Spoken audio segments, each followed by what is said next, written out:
So, when will you leave her? So, when will you leave her?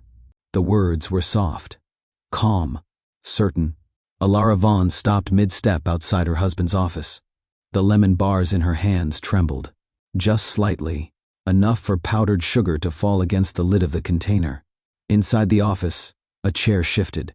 Fabric brushed against fabric. Her breath caught in her throat. She had come to surprise him.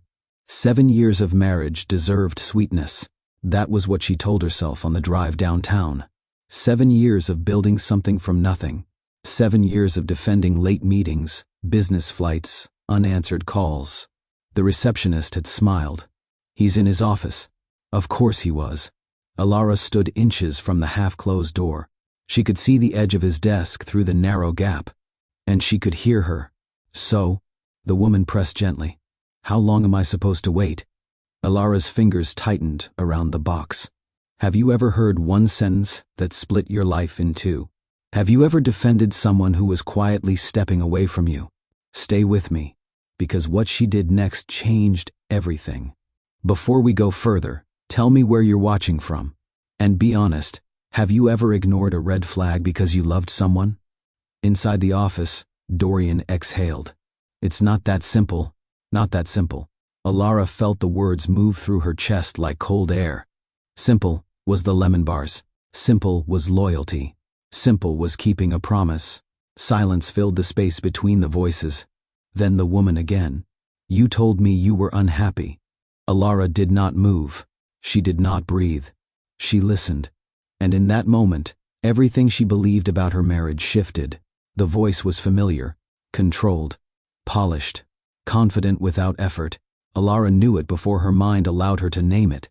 Sable Mercer, executive strategy consultant, recently hired. Brilliant, precise, the kind of woman who made board members lean forward when she spoke. Alara had met her twice, once at a company dinner, once in this very hallway. Sable had smiled warmly, complimented Alara's dress, asked how she and Dorian balanced work and marriage. Balanced. The word scraped now. Inside the office, heels shifted lightly against the floor. I care about you, Sable said, softer this time. But I won't stay hidden forever. Hidden. Alara's pulse thudded in her ears. Her eyes dropped to the container in her hands. A faint crack had formed in the corner of the lid, where her grip tightened. She adjusted it carefully. No sudden movements. Through the narrow opening of the door, she saw only fragments. The edge of Dorian's sleeve, the curve of Sable's shoulder, the space between them, too small to be professional. Alara felt heat crawl up her spine. Not anger. Clarity. I just need time, Dorian said. Time. 5 letters. Weak defense. How much? Sable asked. Because I'm not competing with a memory. I'm competing with a marriage. Memory. Alara swallowed. Was that what she had become? A memory inside her own home? Her heartbeat slowed. Something steady rose inside her. Not chaos. Not confrontation. Control. And that frightened her more than tears would have. Inside the office, there was a long silence. Not confusion. Not interruption. A pause. The kind that only exists when someone is choosing their words carefully. And so does she, Dorian said quietly. Alara's fingers went still. So does she. Not, she doesn't know. Not, it's over.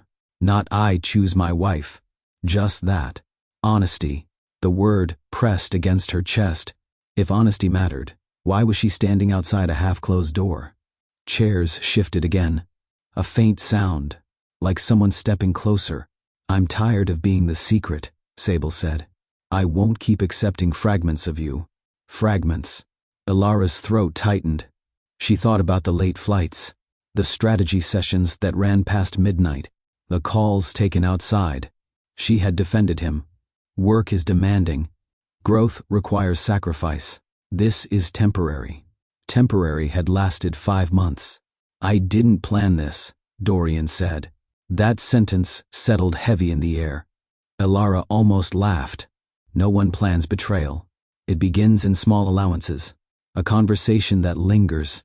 A compliment that holds. A door that closes. Silence again. Dorian did not say he loved his wife. He did not say it was over. He did not say Sable was wrong. He hesitated. And in hesitation, Alara heard the truth. Alara stepped back from the door. Not quickly, not dramatically, just one small step. The carpet beneath her heels felt softer than usual, as if the building itself were absorbing the moment. Inside, Sable spoke again. Calm, certain.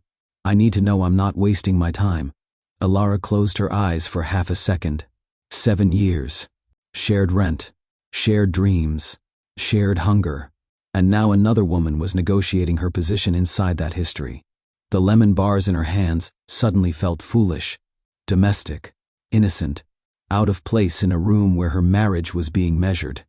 Her first instinct was to push the door open, to look them both in the eye, to ask him how long admiration had mattered more than loyalty.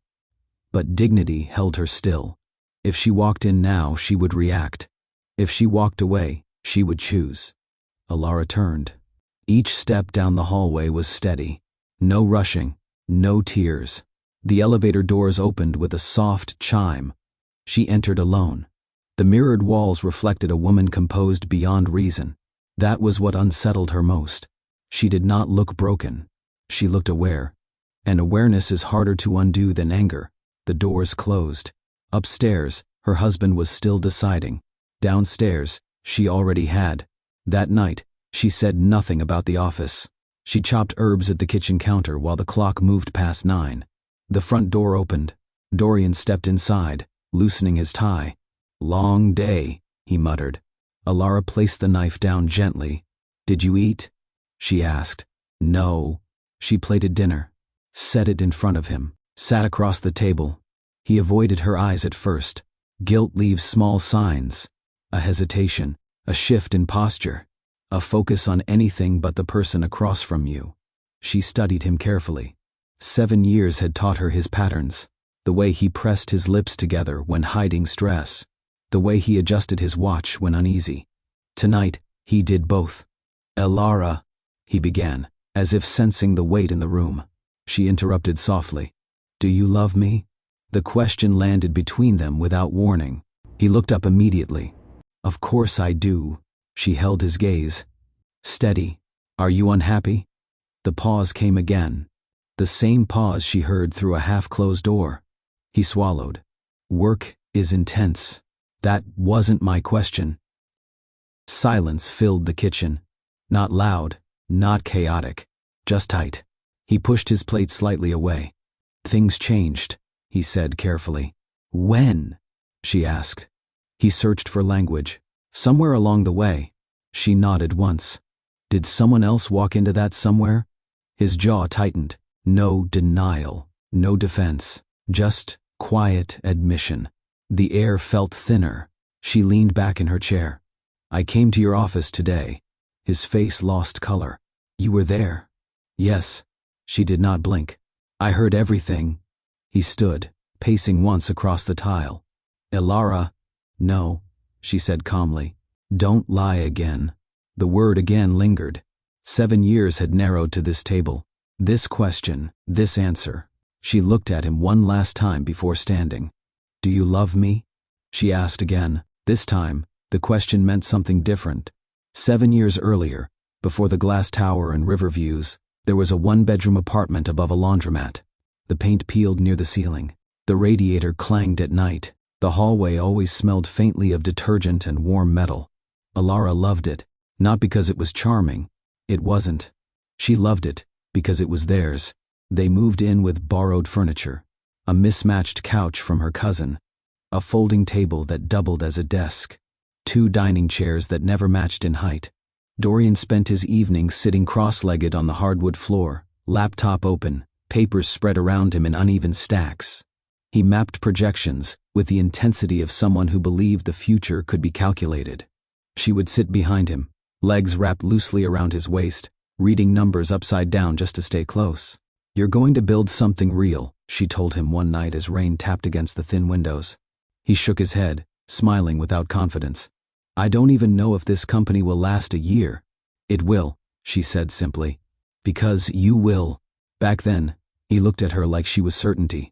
There was no assistant screening calls, no board demanding quarterly returns, no executive floor with quiet carpet and closed doors. Just ambition in its purest form. Hungry, honest, fragile. He did not hide his fear then. He shared it, and she held it carefully. Money was always counted twice, sometimes 3 times. They kept a notebook in the kitchen drawer labeled bills. Inside were handwritten columns: rent, electricity, internet, groceries. Dorian updated it every Sunday night, with careful precision. There were months when the numbers did not stretch far enough. Client payments came late. Contracts fell through. One investor backed out after weeks of promises. Dorian pretended it didn't shake him. Alara knew better.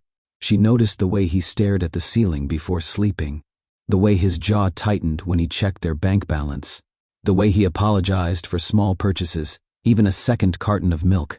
"We're fine," she would tell him, even when fine meant budgeting down to coins. She took extra freelance design work in the evenings without announcing it.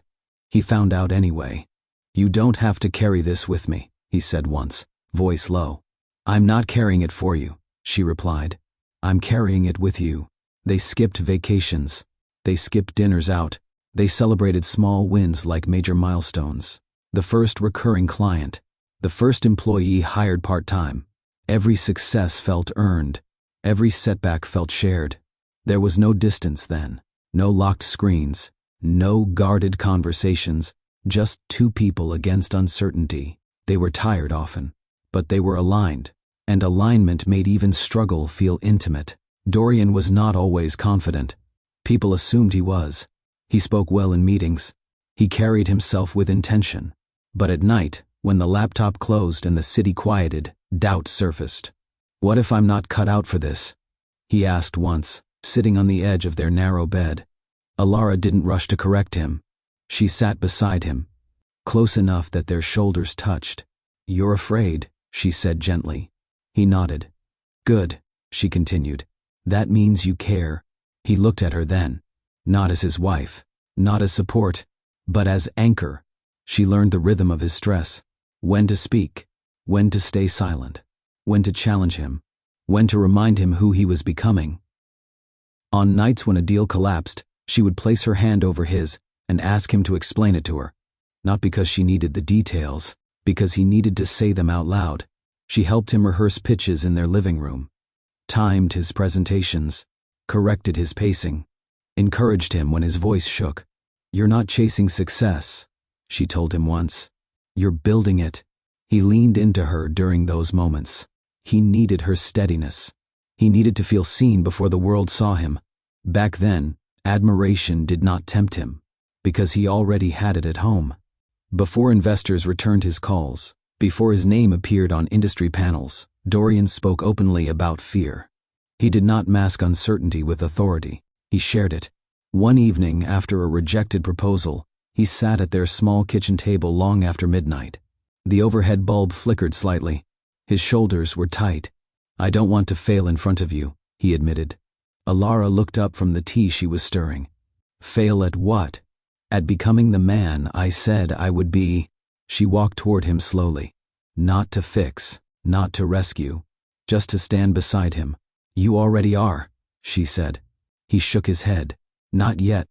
He used to talk about legacy carefully, not in grand statements, in quiet ones. He wanted to build something that would last, something stable, something that justified the risk. But beneath ambition was insecurity. He worried she would grow tired of waiting. He worried she deserved more comfort than he could offer at the time. He once told her, "If this takes off, I'll make sure you never doubt where you stand." She smiled then, brushing hair from his forehead. "I don't need guarantees," she said. "I need honesty." Back then, honesty came easily. He told her when he felt small. He told her when he felt overwhelmed.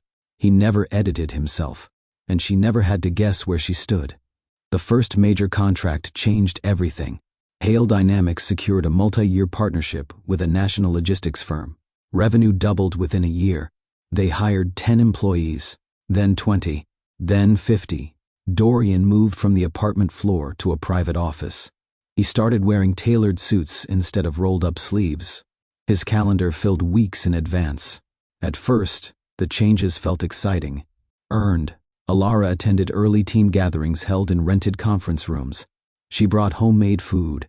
She shook hands with employees who called Dorian visionary. She was proud, but growth has a quiet cost.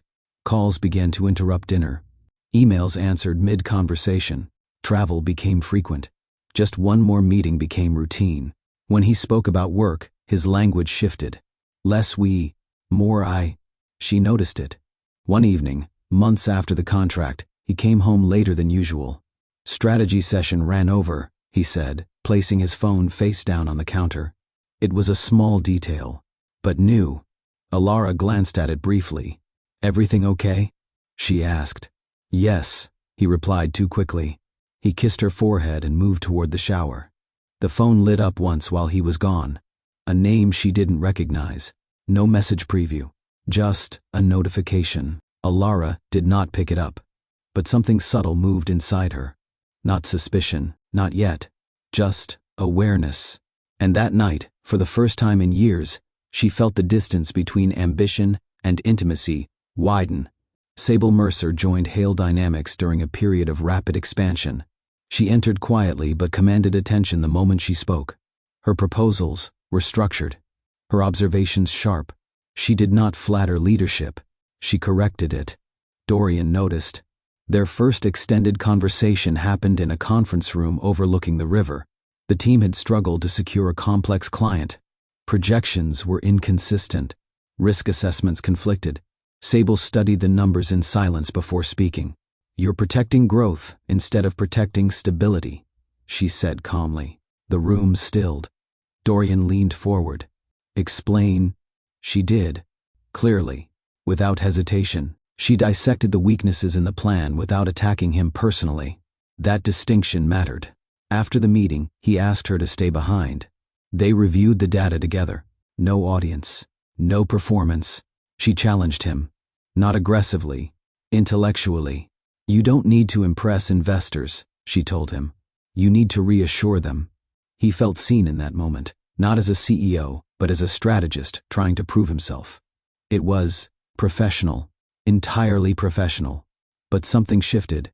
Respect turned into familiarity. Familiarity created access. Access created space. And space, when shared often enough, becomes intimacy in its earliest form. The meetings grew longer. Not because they needed to, because neither of them rushed to leave. It started with practical discussions, forecast adjustments, staffing concerns, market pressure, but eventually, strategy bled into personal reflection. One evening, after most of the office had cleared out, Sable remained seated across from him in the dim conference room. You carry everything alone, she observed. Dorian looked up from his tablet. That's part of the job. No, she replied. That's part of pride. He almost smiled. She did not soften her tone. You don't trust anyone with the parts that scare you. He hesitated. At home, Alara used to ask about those fears. He used to answer. Now, he often said he was tired. With Sable, he did not feel tired. He felt understood. Growth this fast is risky, he admitted quietly. She nodded. Then stop pretending it isn't.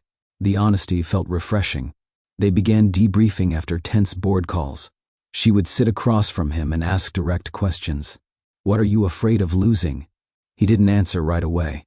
Control, relevance, admiration. She listened without interruption. The conversations did not cross physical boundaries, but they crossed emotional ones, and emotional access is powerful. Affairs begin in conversations. Neither of them said it aloud, but both were living it. Sable did not praise Dorian's success. She focused on his hesitation. During a late review session, she closed his laptop mid-sentence. You overwork when you feel uncertain, she said. He frowned slightly. That's efficient. No, she corrected. That's avoidance.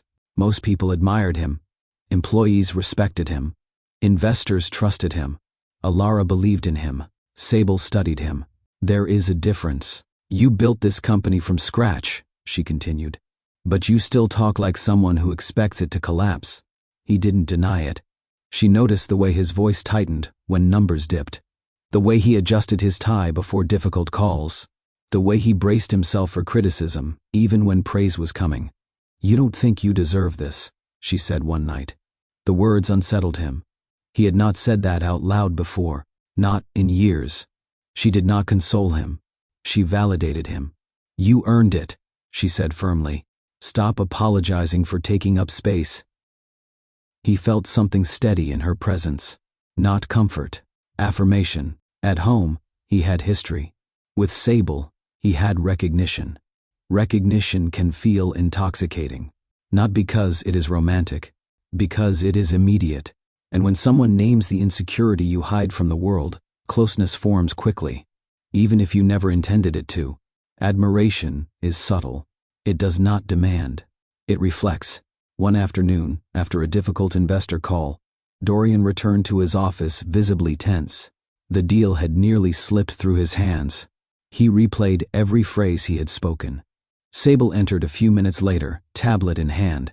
"You handled that well," she said. He shook his head. "I missed 2 key projections."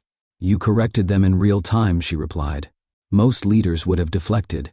You adjusted." He paused. She did not exaggerate. She did not flatter. She observed. "You stay calm under pressure," she added. "That's rare." The compliment landed differently than praise from the board. It wasn't about performance. It was about him. He felt taller in that moment. Clearer. At home, Alara supported him deeply. But her admiration was rooted in history. It came from years of shared struggle. Sable's admiration came from the present. It felt new. Later that evening, his phone vibrated during dinner. He glanced at the screen. Sable. Alara was speaking about a neighbor's renovation. He barely heard her. "I need to take this," he said, standing. He walked toward the patio instead of answering at the table. The door closed behind him. It was the first time he chose a conversation outside the room. A small decision. But small decisions build direction. And direction, repeated often enough, becomes distance. The kitchen felt smaller that night. Not physically. Emotionally. The overhead light hummed faintly as Dorian sat across from Alara, cutting into food he barely tasted. The rhythm of metal against ceramic sounded louder than usual. She watched him without accusation, just observation. 7 years had trained her to read the smallest shifts in him. Tonight, he avoided direct eye contact. His answers were shorter. His posture guarded. "How was your day?" she asked, voice steady. "Busy," he replied.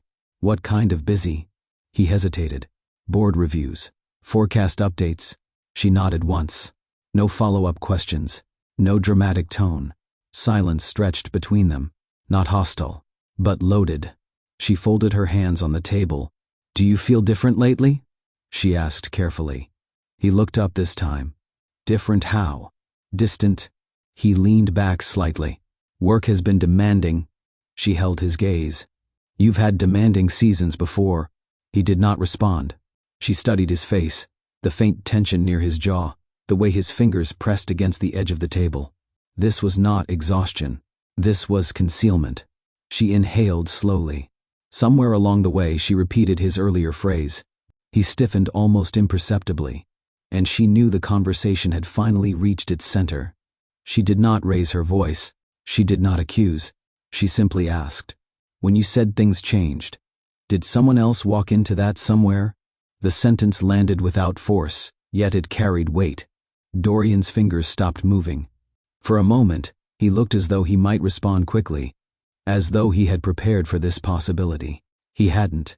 He glanced down at the table instead of at her. That was answer enough. Alara felt the confirmation before he spoke. Time slowed in subtle ways.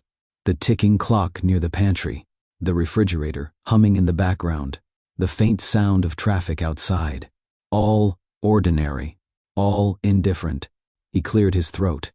"It wasn't planned." She nodded once. "I didn't ask if it was planned." Silence. He pressed his lips together, searching for language that would soften what could not be softened. It just developed. She absorbed that word. Developed. As though betrayal were a project timeline. "How long?" she asked. He hesitated again. Not because he didn't know, because saying it would make it real. Her composure did not crack. Her shoulders remained steady, her breathing controlled. Inside, something fragile was rearranging. Not exploding, rearranging. His silence stretched further, and with each passing second, the space between them widened. He did not rush to defend himself. That, more than anything, confirmed the truth. The air between them felt heavier now. Not volatile, just dense. "Alara," he began, but the rest of the sentence failed to follow. She waited, not impatiently, not angrily. She allowed the silence to demand honesty. His chair shifted slightly as he leaned forward, elbows resting on his knees. A posture of someone bracing for impact. "I didn't mean for it to cross lines," he said quietly. "But it did," she replied. He nodded. There was no argument left to make. The absence of denial stripped the moment of drama. It left only reality. She noticed his hands trembling faintly, not from fear of losing his image, from fear of losing her, and that realization hurt more than rage would have. "You told her you were unhappy," she said evenly. He swallowed. "I've been overwhelmed." That wasn't the statement. He closed his eyes briefly. "I've felt disconnected," he admitted. Disconnected. The word echoed. She considered the late nights she waited up, the meals reheated, the attempts to start conversations that ended with exhaustion. Had she missed the signals, or had he stopped offering them? The silence deepened again, but this time it was not avoidance. It was surrender. He could no longer pretend this was minor, and she could no longer pretend it was manageable. "How long?" Alara asked again. Her tone did not sharpen. It thinned. Dorian stared at the grain of the table as though the answer might be written there. 5 months, he said. The number did not arrive loudly. It arrived precisely. 5 months of meetings that ran late. 5 months of calls stepped away from the table. 5 months of shared conversations she never knew existed. Alara sat back slowly. 5 months was not a mistake. It was a pattern. Was it physical? She asked. He nodded once. No elaboration, no details, just confirmation. She absorbed the truth without flinching. "You risked our marriage for admiration," she said quietly. He looked up then, eyes strained. "It wasn't only that. What was it?" "I felt seen." The word hung between them. Seen. She thought of the early apartment, the nights she listened to his fears, the mornings she reminded him of his strength. Had she stopped seeing him?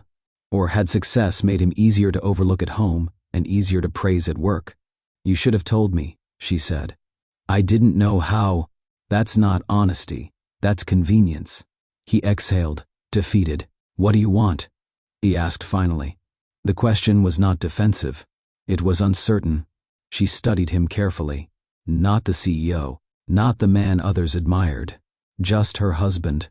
"I want to know who you are," she said softly, "when you're not hiding." Sable Mercer did not see herself as reckless.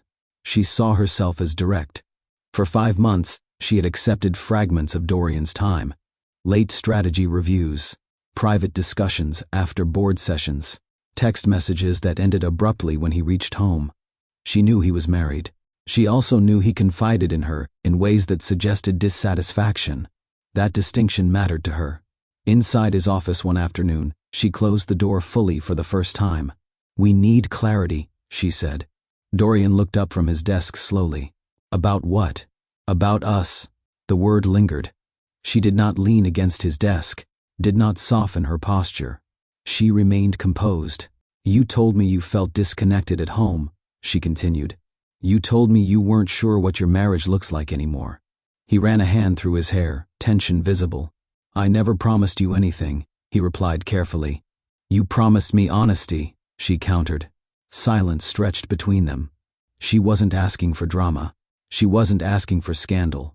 She was asking for definition. "I won't be your escape," she said firmly. "If this is temporary, say it." Her voice did not tremble. She wanted a decision. Not secrecy, not shadows. And for the first time, Dorian felt the cost of indecision closing in from both sides. Sable had not built her career by waiting quietly. She had earned her place in boardrooms where few women lasted long. She did not accept partial recognition in business. And she would not accept it in her personal life either. I won't stay hidden, she said again, slower this time. Dorian stood near the window, staring down at the city he once believed would validate every sacrifice. You knew I was married, he replied. I did, she said evenly. And you told me it was complicated. It is. Complicated doesn't mean undefined. He turned toward her. You're asking me to make a decision overnight. I'm asking you to stop benefiting from two worlds at once. The statement struck harder than accusation would have. She wasn't emotional. She was measured. I won't be introduced as a consultant while you hold my hand behind closed doors, she added. That's not who I am. There was no triumph in her tone. Only expectation. Dorian felt pressure tighten around him. The admiration that once energized him now felt demanding. If you were Alara, would you walk away immediately? Or would you fight for the marriage? Tell me honestly in the comments. Because choices like this rarely feel simple from the inside. Sable crossed her arms gently. I need to know whether I'm building something real, she said. And for the first time, Dorian realized delay was no longer protection. It was avoidance. After Sable left his office, Dorian remained standing. The room felt unfamiliar, though nothing had changed physically. The same desk, the same skyline, the same framed awards along the wall. But the certainty he once carried had thinned. He replayed her words. Two worlds at once. He had convinced himself he was managing complexity, balancing emotion, maintaining control. Now it felt less like control and more like delay. At home, Ilara's composure unsettled him. She did not scream. She did not beg. She watched him. That quiet observation felt heavier than confrontation. At work, Sable's clarity cornered him. She refused ambiguity. She wanted direction. He wanted time. But time was no longer neutral. It was choosing for him. Rain began tapping against the office windows as dusk settled over the city. The sky darkened quickly, clouds gathering low and heavy. He stared at his reflection in the glass. Founder, husband, leader. Which one was he honoring? His phone vibrated again in his pocket. A message from Sable. I need your answer soon. Another vibration followed seconds later. A message from Alara. Are you coming home early tonight? The contrast pressed against his chest. Outside, thunder rolled faintly in the distance. Inside, the storm was already closer. The storm arrived without warning. Rain struck the windows in sharp waves, wind pressing hard against the house as if testing its strength. The lights flickered once. Twice. Then, everything went dark. The hum of appliances disappeared. The digital clock in the kitchen went blank. Silence filled the space where noise usually lived. Alara stood still for a moment, listening. Dorian stepped into the hallway from his office, phone in hand. Power's out, he said unnecessarily. I can see that, she replied quietly. There was no irritation in her tone, just observation. He set his phone down on the entry table, screen facing up. No hesitation, she noticed. Small details mattered now. She moved toward the cabinet where they kept emergency supplies. A box of unused candles, a lighter. Within minutes, soft flames glowed in the living room. Shadows shifted gently along the walls, replacing harsh overhead light with something warmer. The house felt different in candlelight, less formal, less structured. Dorian stood a few feet away, watching her move carefully from one table to the next. The storm continued outside, loud and relentless. Inside, the quiet felt intentional. They were no longer distracted by screens, no notifications, no incoming calls, just the sound of rain and the faint crackle of flame. For the first time in weeks, nothing external competed for their attention. Only each other. They settled onto opposite ends of the couch at first. The distance between them was not large, but it was noticeable. Candlelight softened everything. The sharp lines of furniture blurred. The shadows moved gently across Dorian's face, revealing expression instead of defense. You remember our first apartment? He asked quietly. Alara looked toward him. The radiator that sounded like it was arguing with itself? She replied. A faint smile crossed his face. And the folding table that wobbled every time I leaned on it. You refused to replace it, she said. You said stability would come later. He exhaled slowly. It did, At a cost, she added. He did not argue. The rain intensified outside, but inside the room the atmosphere shifted into something fragile and honest. You used to read to me when I couldn't sleep, he said. She held his gaze. You used to talk about failing, she reminded him. I still think about that, he admitted. She hadn't heard him admit fear in years. The firelight reflected in his eyes as he looked at her, not distracted, not defensive, just present. For a moment, they were not discussing betrayal. They were remembering foundation, the version of themselves before titles and expectations, before admiration from strangers mattered more than reassurance from home. The space between them felt thinner now, not repaired, but reachable. The couch no longer felt wide. At some point, neither of them remembered who moved first. The distance narrowed gradually, almost without intention. Alara reached to adjust a candle that leaned slightly to one side. As she pulled her hand back, her fingers brushed against his. Neither withdrew. The contact was brief, but deliberate. Dorian turned his hand slightly, allowing his thumb to rest lightly against her knuckles. Not gripping, not claiming, just resting. Her breathing shifted. So did his. Outside, thunder rolled across the sky, but inside the room the air felt suspended. I forgot how quiet we used to be together, he said softly. We weren't quiet, she replied. We were connected. He swallowed. There was no performance left in him now, no corporate tone, no calculated phrasing. I felt powerful at work, he admitted. At home, I felt exposed. She turned toward him fully. Exposed how? Like you could see every insecurity I hadn't fixed yet. Her voice remained steady. I never judged them. I judged myself. The honesty settled between them.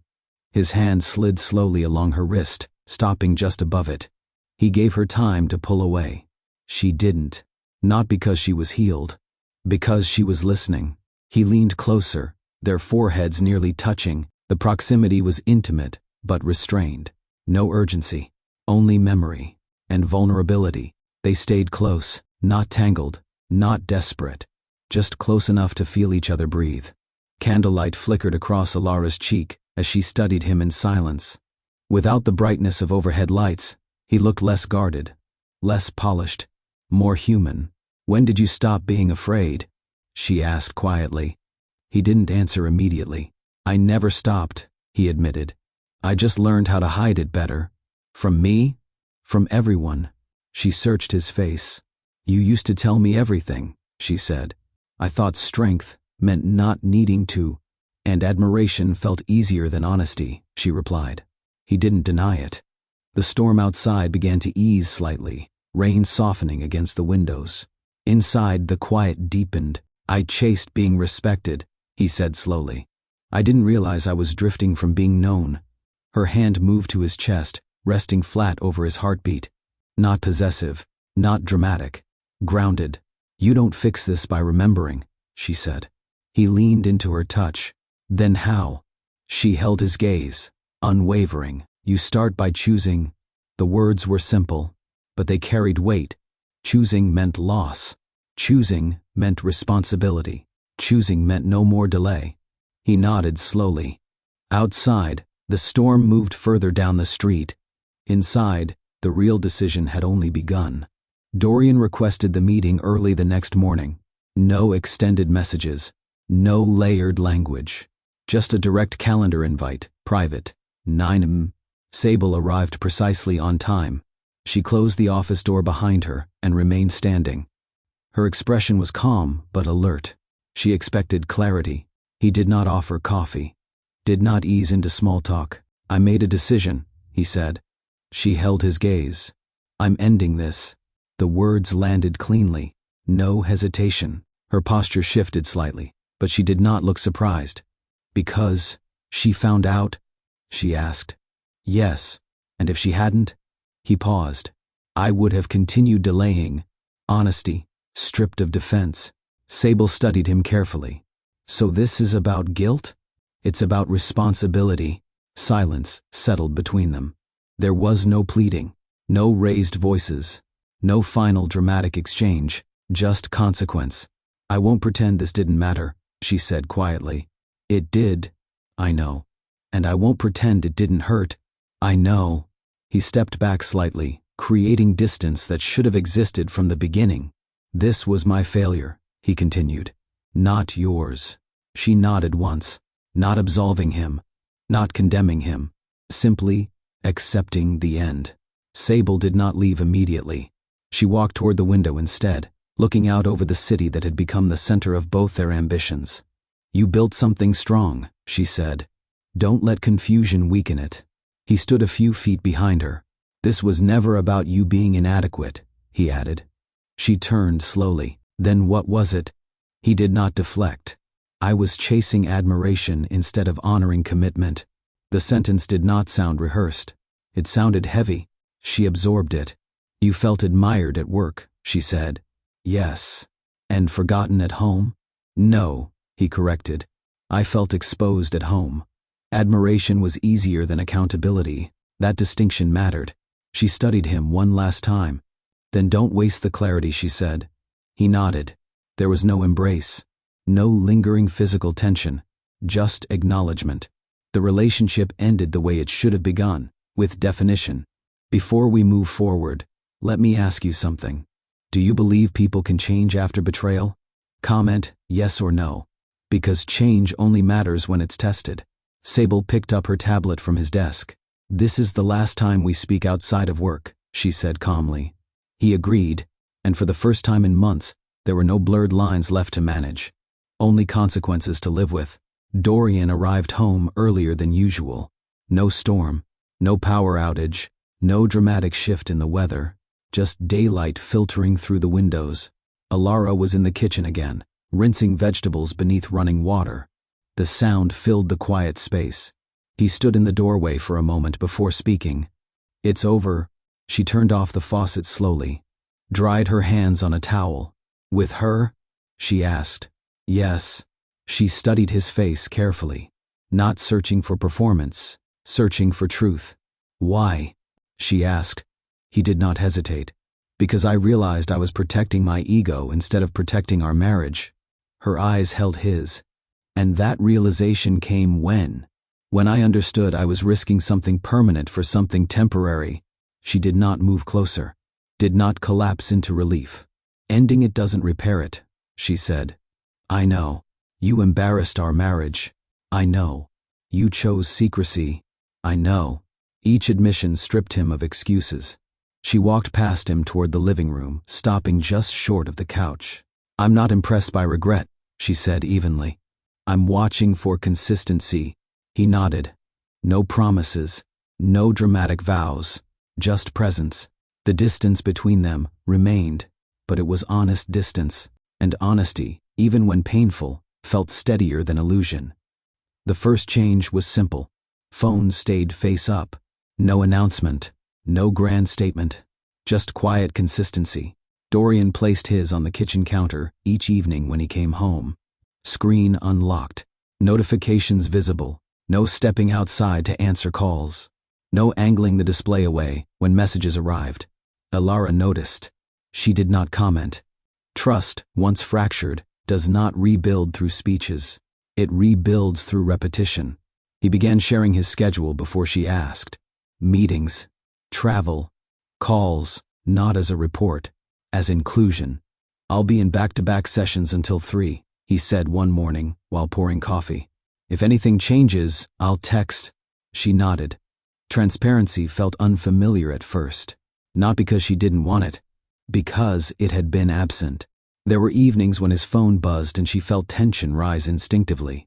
Old patterns do not disappear overnight. He saw it in her expression. You can check, he said gently once. I don't want to police you, she replied. I'm not asking you to. I'm removing doubt. The distinction mattered. Small details became symbolic. Open screens. Clear answers. No hidden corners. Trust was not returning quickly. But the conditions for it were being rebuilt. And that required patience neither of them had practiced before. They began counseling 2 weeks later, not because either of them enjoyed the idea, because neither trusted themselves to navigate the damage alone. The office was neutral. Soft chairs. A low table between them. No distractions. The counselor did not take sides. She asked questions. When did communication begin to narrow? Alara answered first. When work became the only language we spoke. Dorian listened without interruption. And when did secrecy begin? The counselor asked him. When I started filtering what I shared, he admitted. Why? He paused. Because I didn't want to feel inadequate. Alara turned toward him slightly. I never asked you to be perfect, she said. You didn't, he replied. I asked it of myself. The counselor leaned forward. Affairs are rarely about desire alone, she said calmly. They're often about identity. The word lingered. Identity, who he believed he needed to be, who she believed he was. They practiced structured dialogue. No interruptions, no defensive tone. When Alara spoke about the humiliation of hearing another woman negotiate her place in their marriage, Dorian did not justify himself. He listened. When he spoke about feeling exposed at home and powerful at work, she did not dismiss him. She considered it. The sessions were uncomfortable, but discomfort created clarity, and clarity created accountability. Healing required structure, not control. Structure. Dorian added Alara to his shared digital calendar. Every meeting, every trip, every dinner reservation, nothing filtered. At first, it felt mechanical. Board review at 10, investor call at 2, strategy session until 5. But structure removed guesswork. Guesswork had created space for doubt. Now there were no gray areas. They also created a weekly check-in, Sunday evenings, no phones, no television, just conversation. The first one was tense. What do you need from me this week? She asked. Consistency, he replied. And patience. And, from you? He asked. Honesty before it becomes secrecy. They agreed to speak discomfort early, not after resentment formed. There were hard moments. One night she asked directly, did you ever compare us? He didn't avoid it. Yes, he said. But comparison is shallow. History is not. The answer hurt. But it was real. They spoke about admiration, about exposure, about how success had inflated his public identity and reduced his private vulnerability. No raised voices. No dramatic ultimatums. Just deliberate repair. Trust was not restored, but it was being rebuilt through access, through visibility, through effort repeated consistently. The first time he reached for her again, it was weeks later. Not in the middle of conflict, not after counseling. It happened on an ordinary evening. They were sitting side by side on the couch, reviewing travel plans for an upcoming conference he had decided to decline. You don't have to cancel everything, she said quietly. I'm not canceling, he replied. I'm prioritizing. The word carried weight. She studied him for a moment. Then she noticed how close they were sitting. Close, but cautious. He turned toward her slowly. I don't expect forgiveness to move faster than healing, he said. I'm not rushing, she answered. Silence settled gently between them. He lifted his hand, brushing a strand of hair away from her face. The gesture was familiar but restrained. He gave her time to step back. She didn't. Not because the pain was gone, because the effort was visible. His fingers traced lightly along her jaw before resting against her cheek. Warm, steady. He leaned in slowly. The kiss was careful. No urgency, no demand, just recognition. Their lips met softly, as if relearning each other. She felt the difference immediately. There was no distraction in him, no divided focus, only presence. When they parted, he did not say anything dramatic. He simply rested his forehead against hers. Trust was not reset, but it was chosen. And choice, repeated consistently, becomes change. The first visible shift happened at the office. Dorian began leaving before sunset. At first, the staff noticed quietly. The CEO, who once scheduled meetings past 8, now closed his laptop at 6. Reschedule that for tomorrow, he told his assistant one evening, when a non-essential review threatened to extend the day. The assistant blinked, surprised. Tomorrow works. Old Dorian would have stayed. Old Dorian measured dedication in hours logged and availability displayed. Present Dorian measured differently. When an employee asked why he was leaving early, he answered simply, Work should expand opportunity, not replace life. The statement surprised even him. He walked through the office floor slowly on his way out, offering direct acknowledgments instead of hurried nods. He listened instead of rushing. He delegated instead of absorbing. He realized something uncomfortable. He had once confused busyness with importance. At home, Alara noticed the change before he mentioned it. "You're back before dinner," she observed one evening. "I intend to be," he replied. No performance, no grand speech about transformation, just consistency. Old Dorian chased validation through visible effort. Present Dorian understood that leadership at home required the same discipline he demanded at work, and discipline meant choosing where he stood when the day ended. The travel requests kept coming. Industry conferences, leadership panels, international expansion meetings that could easily be handled by video call. Old Dorian would have accepted most of them. He believed presence in every room equaled influence. This time, he reviewed the invitations differently. "Is this essential?" he asked his executive team during one planning session. "It would strengthen visibility," a colleague replied. "Visibility for what?" he countered. There was a pause. Influence had become habitual, necessary only when ego required reinforcement. He declined 2 trips within the same week. "Send Marcus in my place," he instructed. "He's ready." Delegation used to feel like loss of control. Now it felt like trust. At home, Alara noticed the calendar thinning. "You're not traveling this month?" she asked one Sunday evening. "No," he said. "The company can function without my constant appearance." "And you?" she asked. "I can function without constant applause." The honesty was quiet, but firm. He had learned something difficult. Admiration is temporary. Presence builds legacy. Old Dorian equated success with expansion. Present Dorian understood expansion without intimacy leads to emptiness. When he turned down a high-profile speaking engagement, his phone lit up with surprised responses. He ignored them. For the first time, approval from strangers felt secondary. He was rebuilding something far more fragile. Presence is not dramatic. It is ordinary. Dorian began proving change in small ways that carried weight. He asked about Alara's day and stayed long enough to hear the full answer. He put his phone in another room during dinner. When she spoke, he did not glance at notifications. He listened. Old Dorian heard words while scanning screens. Present Dorian held eye contact. He started cooking with her occasionally, not because he was skilled, but because participation mattered. The rhythm of chopping vegetables side by side replaced silent distance. One evening she paused mid-sentence and studied him. "You're here," she said. "Yes." Not distracted. "No." The simplicity of that exchange held more power than apology ever could. At work, he remained effective. Growth continued, but his posture changed.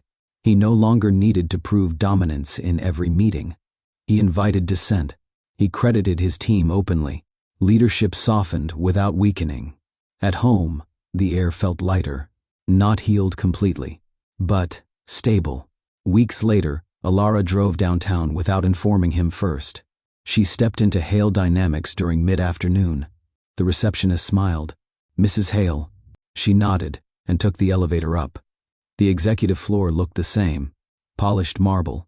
Quiet carpet. This time, his office door was open.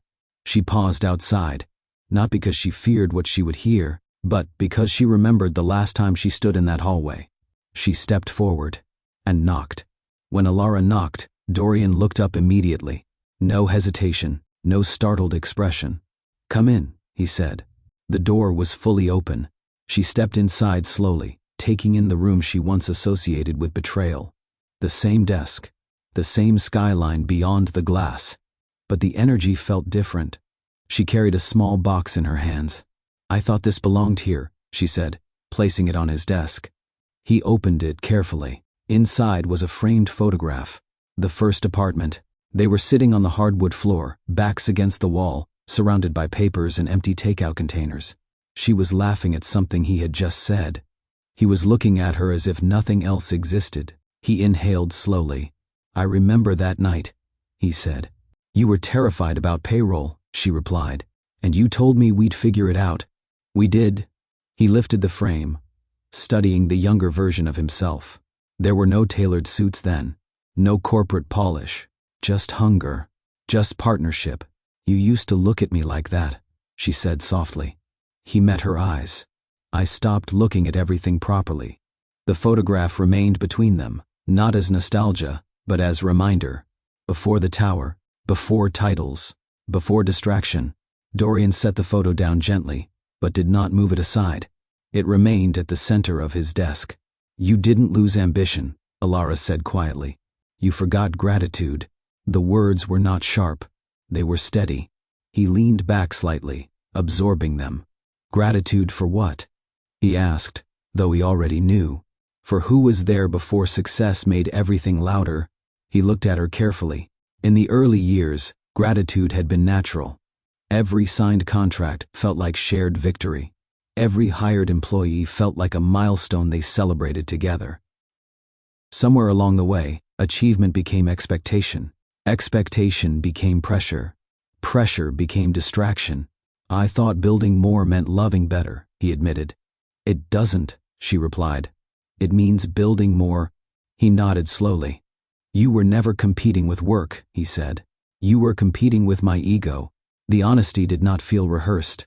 It felt earned. She stepped closer to the desk, resting her hand near the framed photo. I didn't want your success, she said. I wanted your presence. He stood then, closing the distance between them. Gratitude, he repeated quietly. I forgot to practice it. She did not argue. She did not rehash the betrayal. She simply held his gaze. Gratitude meant acknowledgement, and acknowledgement meant humility. Before the tower, humility had been automatic. Now it required intention. He stepped around the desk slowly, not rushed, not dramatic, deliberate. Alara remained where she stood, watching him approach. There was no fear in her posture now, no guarded distance, only awareness. When he reached her, he did not speak immediately. He placed one hand lightly at her waist, giving her room to shift away if she wanted. She didn't. He drew her closer, not with urgency, but with quiet certainty. Her hands rested against his chest, feeling the steady rhythm beneath his shirt. For a moment, neither of them moved. The office that once carried tension now held something softer. I don't want to return to who we were, he said quietly. I want to grow into something stronger. She tilted her head slightly. Stronger requires honesty, she replied. And discipline, he added. His arms tightened around her, not possessive, not desperate. Grounded. This embrace felt different from the first one after the storm. That one carried uncertainty. This one carried intention. He lowered his forehead against hers, eyes closed briefly. Thank you for not walking away immediately, he said. I considered it, she answered honestly. I know. Their closeness now was mature, not fueled by chemistry alone, built through effort. They were not pretending the past had vanished. They were choosing forward. And that choice changed the weight of the room. They did not rush out of the office. They stayed, not because the space held power, because they had reclaimed it.